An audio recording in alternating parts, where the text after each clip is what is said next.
ኢትዮጵያ ውስጥ በጣም አስፈሪ ነገር ሃይማኖተኛ እየሆነ ነው። ከሌባም ከሽፍጣም ከየትኛውም በላይ በጣም የሚያስፈራ ነገር ኢትዮጵያ ውስጥ ሃይማኖት እየሆነ እየመጣ ነው። ሰላም አለይኩም ወራህመቱላሂ ወበረካቱ። እንዴት ናችሁ ኢትዮጵያዊ ወገኖችና ሙስሊም ወንድምና እህቶች? ይህን ነገር በጥንቃቄ እስከ መጨረሻው ስሙና ለሃይማኖት ተቋም፣ ለእስልምናም ተቋም፣ ለኦርቶዶክስም፣ ለፕሮቴስታንትም ለሁሉም እንዲደርስ፣ ለአዲስ አበባ መስተዳደር ለሁሉም እንዲደርስ የምታደርጉትን ነገር አድርጉ። እኔ በጣም ማለት ነው በቃ ኢትዮጵያኖች ከፈራን መፍራት ያለብን የሃይማኖተኞች አካሄድ፣ በተለይ ማህበራዊ ሚዲያ ያሉ ሃይማኖተኞች በጣም ጽንፍ የረገጡ ክፎች እየሆኑ ነው። እኔ አንድ ፎይ ከዘመድኩን ጋር ቁጭ ብሎ ያወራውን ስሰማ በጣም ነው ተስፋ የቆረጥኩት። ፈጥነን ወደሆነ እርምጃ ውስጥ ካልገባን አስቸጋሪ ነገር ውስጥ እንገባለን። ኢትዮጵያ በሳት እየተጫወተች ነው። እኔ መንግስትም ማንንም ለምንን ያልሆኑ ሁላችንንም ሰብስቦ አስገብቶ ጤነኛ የሆኑትን ፈቶ ሌሎችን መቀጣጫ ማድረግ አለበት። ሰብስቦ ነው ማሰር ያለበት። እኔ በጣም የሚገርመኝ አሉ ሙስሊሞች ውስጥ አንዳንድ ጋጠ ወጦች አሉ። እነዛንም እኔ ከአሁን በኋላ የማንም ወገልተኛ ሳልሆን ክፉ ሃይማኖተኛን እያወጣሁ አጋልጣለሁ ያለ ርህራሄ። እኔ እፎይ ጋር ብቻ ጠብ የለኝም። እኔ በሰውነቱ እኮ ነው ያልጠላውም፣ በድርጊቱ በምግባሩ ነው እኮ እየተጸየፍኩት ያለሁት። አሁን ስለሱ ቪዲዮ ከሰራ በኋላ አንድ ወዳጄ ጋር እያወራሁኝ በስልክ ልጆቻችን ቢሰሙት ሳለ በጣም እኮ ነው የሚያሳዝነው። አሁን ማህበራዊ ሚዲያ በጣም ህፃኑም ትልቁ ነው የሚጠቀሙ። እስላም ሰው ይበላል የሚል ቪዲዮ ሲያዩ ምንድን ነው የሚሉት ልጆቹ? አስባችሁታል ይሄን ነገር? በተቃራኒ መንገድ ክርስቲያን ሰው ይበላል የሚል ቪዲዮ ልጆች ቢያዩ፣ አንድ የፕሮቴስታንት አለ ነብዩ መሐመድ ምናምን ከእንስሳት ጋር ግንኙነት ያደርጋል። ይሄን ልጆች ሲሰሙ ትምህርት ቤት እንዴት ነው አብረው በጋራ ሊቀጥሉ የሚችሉት? እንዴት ነው ሊተማመኑ የሚችሉት? እንዴት ነው አብረው ውለው በልተው ጠጥተው ተጫውተው ሊለያዩ የሚችሉት?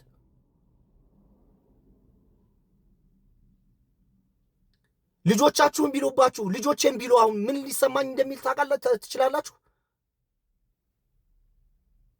ለምንድን ነው በጋራ የምትበጠብጡት ሀገራችሁን? አንዳንድ ሙስሊሞችን አሁን እዚህ ንጽጽር ውስጥ የሚሰሩ ሲሳደቡ ሰምቼ አላቅም። እኔ ሐሳባቸውን የሚገልጡበት መንገድ አንዳንዴ ቢያናድም ውስናቸው። እነሱም ዶክሜንት የተደረገ መጽሐፍ ውስጥ የተጻፈ ነው አንስተው የሚያወሩት። ክርስቲያኖችም አሉ በስነ ስርዓት መጽሐፍ የተጻፈ አድርገው የሚያወሩ። እናንተ ለምን ተባበራችሁ? እናንተ ለምን በስነ ስርዓት አትወያዩ? መጀመሪያ ተመካከሩ። እናንተ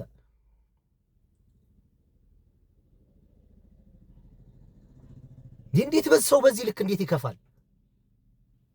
ምን አይነት ብልግና ነው? ምን አይነት ነውር ነው ይሄ? የፈለገ ሀገራችንን እንጥላ፣ የፈለገ ስልጣን እንውደድ፣ በዚህ ልክ ግን ሀገር እንድትበጠበጥ ግን መፈለግ ምን ይባላል ይሄ? በተለይ ውጭ ሀገር ያሉ ወንድምና እህቶቻችን ምን ሆናችሁ ነው?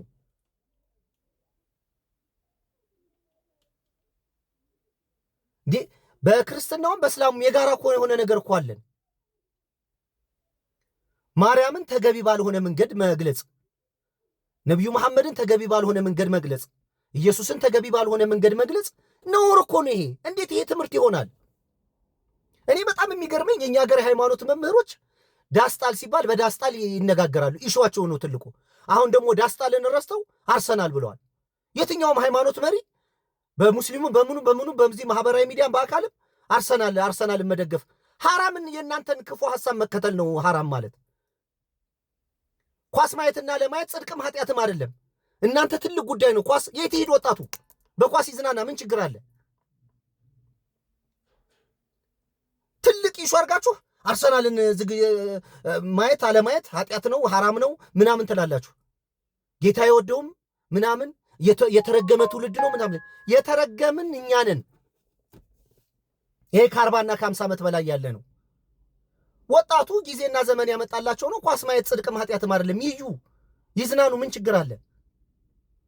እነምን እናንተ ከአርሰናል በላይ ልዕልና ስለ ንቦና አጣችሁ ልጆቹን ለመማረክ እንዴት ጥረት አታደርጉ? አልፈለጓችሁም ማለት እኮ ነው። በቃ ከእናንተ በላይ አርሰናል በልጦባቸዋል። ዳስጣል ይላሉ ደግሞ ዳስጣል።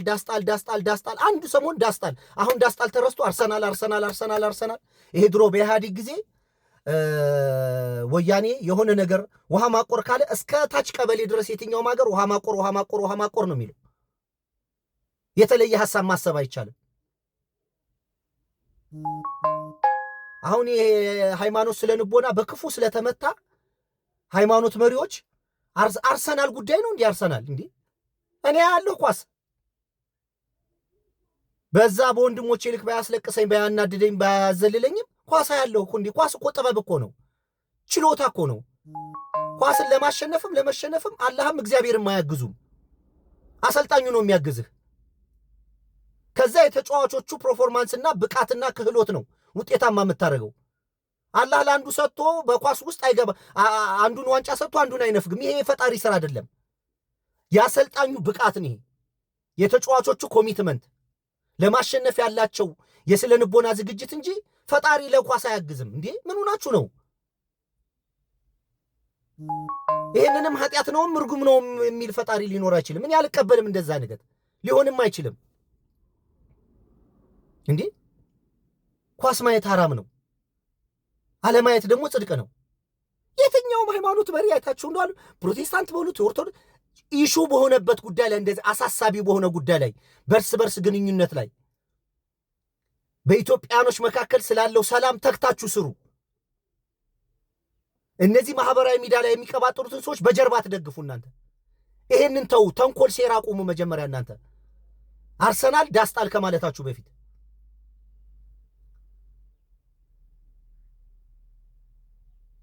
እያንዳንዱ በማህበራዊ ሚዲያ ላይ የሚደረገው እንቅስቃሴ ከሃይማኖት ተቋም ውስጥ አጋዥና ሰፖርት የሚያደርጋላችሁ የሚደግፋቸው አለ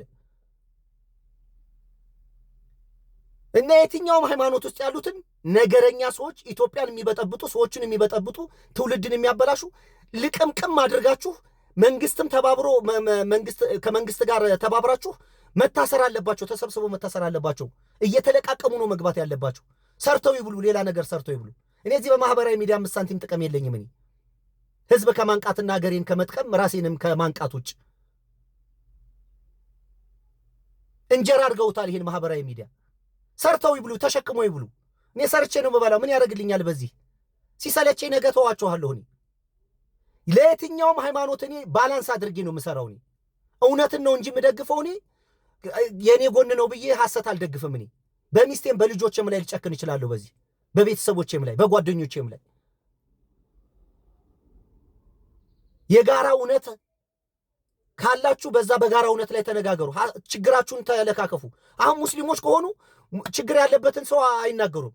እኔ 1-2 ጊዜ ተናግሬው አፍነው ሊገሉኝ እኮ ነበር። እኔ ትንፋሽ አሳጥተውኝ በግራና በቀኝ እንዴ መጠየቅ እንዴት ነውር ይሆናል? በግራና በቀኝ ይሄው ካጠገቤ ብን ብለው ጠፍተዋል። ማንም የሚደውል ማንም የሚቀርበኝ ማንም የሚናገረኝ የለም። እኔና እስልምና ቀጥለናል አብረን። ይሄ ነገር ምንድነው በማለት አፍነው ሊገሉኝ። እኔ እንደዛ የምታፈን ሰው አይደለሁም። ክርስቲያንም ከሆነ በፕሮቴስታንትም በኦርቶዶክስም በሙስሊም በየትኛውም በኩል ያላችሁ ሰዎች ነገረኛ አስተማሪዎች፣ ተንኮለኞችን ማጋለጥ አለባችሁ፣ መቃወም አለባችሁ። ከዚህ ቪዲዮ በኋላ አሁን ስለ አንድ ሙስሊም ወንድም እሰራለሁ። እኔ ቪዲዮ በጣም የተሳሳተ ነገር ሁል ጊዜ ያቀርባል እና የጋራ ሰላማችንን በጋራ እንበጥብጥ፣ ህግና ስርዓት እናክብር። ኢትዮጵያ የሙስሊም ሀገር፣ የኦርቶዶክስ የፕሮቴስታንት ሀገር አይደለችም፣ የኢትዮጵያኖች ሀገር ነች። የተፈጠረልን እድል አቢዩዝ ባናደርገው መልካም ነው። አሁን ነገ ከነገ ወዲያ ደግሞ መንግስት እየለቃቀመ ቢያስር ለምን ተናገራችሁ ብሎ አሰራችሁ ብላችሁ ትላላችሁ። ስታስጠሉ ደንቁረን ልንቀር። በቃ አበሻ እንደው በቃ እንደዚህ የሰው መሳቂያ ሆነን እንቅር። አእምሯችን መቼ ነው የምንጠቀመው? አይናችን መቼ ነው የምንጠቀመው? ጆሮአችን፣ ምላሳችን ለትክክለኛ ነገር መቼ ነው የምንጠቀመው? መቼ ነው በስነ ስርዓት መወያየትና መነጋገር የምንለምደው? በጣም ያሳፍራል እንደ ሀገር። ግን በቃ ህግ ስርዓት ያስይዛችኋል ብዬ አምናለሁ። መልካም ቀን።